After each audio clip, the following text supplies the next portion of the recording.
4 GST slab को सरकार ने 2 जीएसटी स्लैब में कन्वर्ट किया है और सरकार ने कहा है कि लोगों की जेब में पैसे आएंगे, आम आदमी की जेब में पैसा भरपूर आएगा इसकी वजह से भैया। लेकिन रियलिटी सुनो, 4 जीएसटी स्लैब थे, 5%, 12%, 18% और 28%। 5% स्लैब और 18% स्लैब, अब यही 2 स्लैब रहेंगे, बाकी हट जाएंगे। 12% कहां जाएंगे? 12% स्लैब वाली चीजें 5% स्लैब में चली जाएगी। 28% वाले कहां जाएंगे? 28% वाली चीजें 18% वाली चीजें में चली जाएगी। इसका मतलब देखने में ये लग रहा है कि आम आदमी का बहुत पैसा बचेगा भैया, कम टैक्स लगेगा। ऐसा नहीं होगा, मतलब पैसा बचेगा लेकिन उतना भी नहीं जितना आप समझ रहे हो। होगा क्या, सरकार जो जीएसटी से कमाती है सबसे ज्यादा पैसा 18% टैक्स स्लैब से कमाती है। 75% रेवेन्यू 18% टैक्स स्लैब देता है और 18% टैक्स स्लैब में कोई बदलाव नहीं है भैया, वो वैसे के वैसा ही है।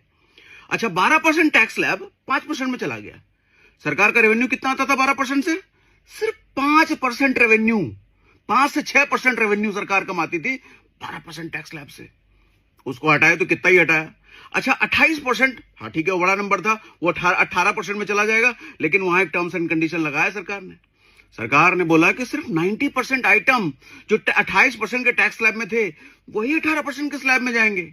बाकी 10% के लिए सरकार ने नया स्लैब बनाया, 40% का टैक्स स्लैब, वो चले जाएंगे 40% के टैक्स स्लैब में।